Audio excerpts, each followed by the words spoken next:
Let me be completely honest with you. Most people watching this video are in their 30s, working hard, making more money than they ever have, and somehow still living paycheck to paycheck, still stressed about money, still wondering why nothing seems to change no matter how much they earn. And the reason? It's not bad luck. It's not the economy. It's 5 very specific mistakes, and I'm about to walk you through every single one of them.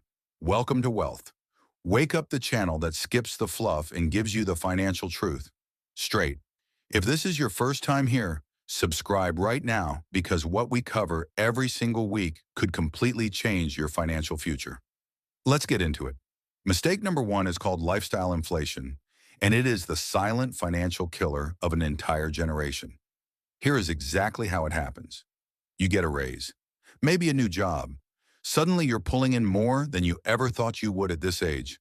And almost immediately, almost automatically, your spending expands to match it.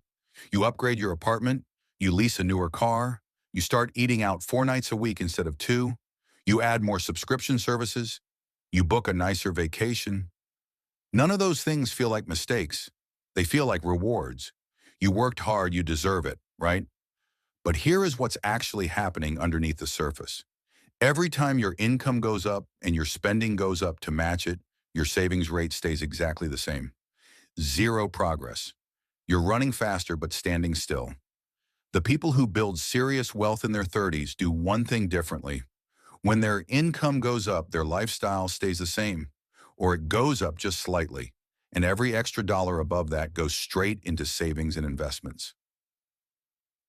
There's a rule I want you to write down right now. Every time you get a raise, commit to saving or investing at least 50% of the increase before you ever let yourself spend it. Automate it, make it invisible, because the truth is, you already know how to live on what you were making before the raise. You were doing it last month. Keep doing it, and let that extra money start working for you instead of disappearing into lifestyle upgrades that won't matter in 10 years. Mistake number two, and this one genuinely makes me frustrated because of how normalized it's become, is carrying high-interest credit card debt like it's just a part of life. Talk to most people in their 30s about their credit card balance, and they'll shrug. Yeah, I've got some debt, but doesn't everyone? No, not everyone. And the ones who don't are the ones building wealth. Here is the math you need to understand. The average credit card interest rate right now is over 20%. Let's say you have $6,000 in credit card debt at 22% interest and you're making minimum payments. By the time you pay that off, and it will take years, you will have paid back close to $12,000. You will have paid nearly double what you actually spent. That is not a debt. That is a penalty, a massive compounding silent penalty on every single purchase you made. And here is what makes it worse. You cannot outinvest credit card debt. There is no investment on earth that reliably returns 22% a year. So every dollar you put into a brokerage account while carrying 22% credit card debt is actually losing you money on net. The move is simple, but it requires urgency. Stop treating this like a background problem. Treat it like your house is on fire. List every credit card from highest interest rate to lowest. Throw every extra dollar at the highest rate while paying minimums on everything else. Eliminate it. Then take those payments and redirect them into building wealth. Your 30s are too important to spend paying a penalty on your 20s. Mistake number three, and I want you to really hear this one because the math here is genuinely shocking. Most people in their 30s have a plan to start investing. Someday, when the debt is gone, when things settle down, when they have more money, someday, but someday is costing you hundreds of thousands of dollars. Not eventually, it already is. Here is the number I want you to sit with.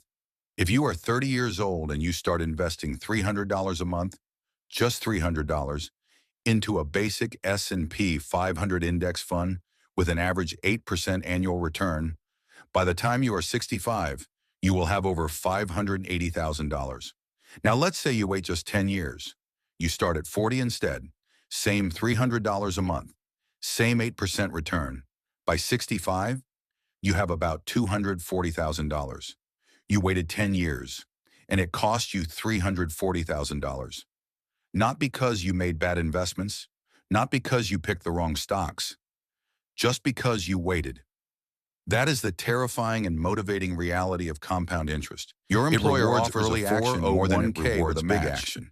That is, you don't need to invest a lot, and it is non-negotiable. You need to invest now. Contribute at least enough to get the full match. That is a 50 to 100% instant return on your money before the market does a single thing. Then open a Roth IRA and contribute what you can. You do not need to understand everything about investing to start.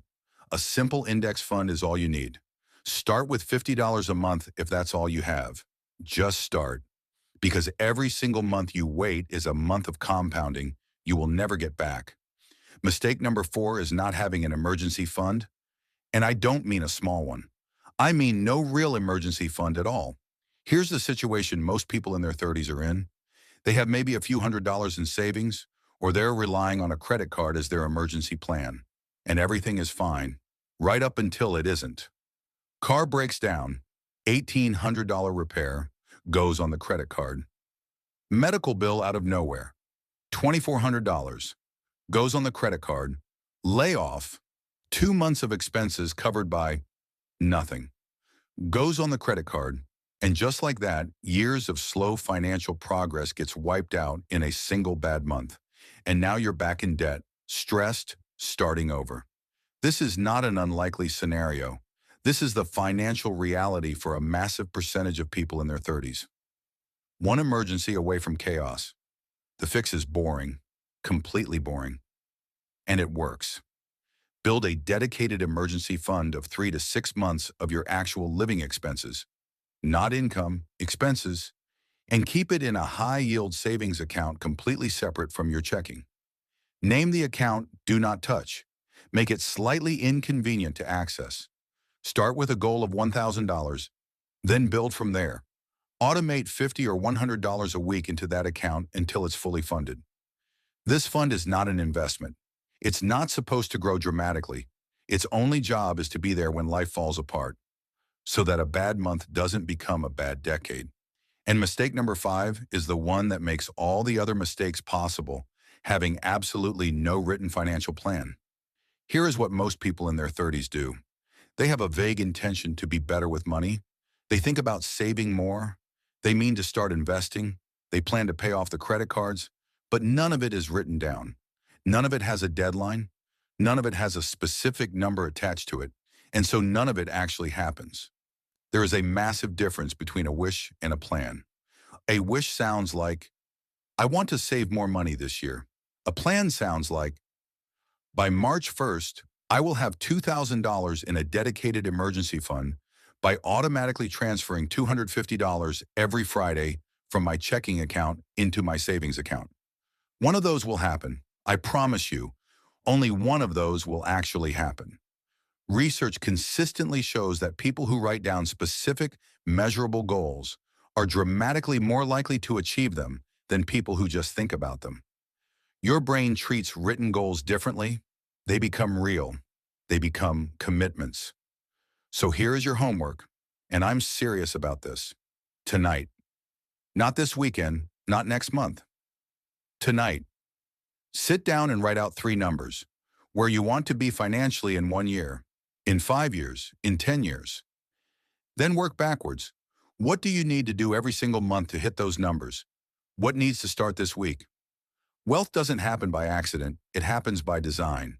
And a design starts with a plan written on paper. Let's bring it home. 5 mistakes that are quietly destroying the financial future of people in their 30s right now.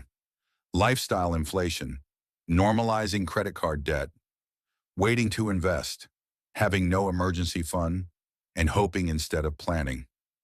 Now, the good news. Every single one of these is fixable, starting today.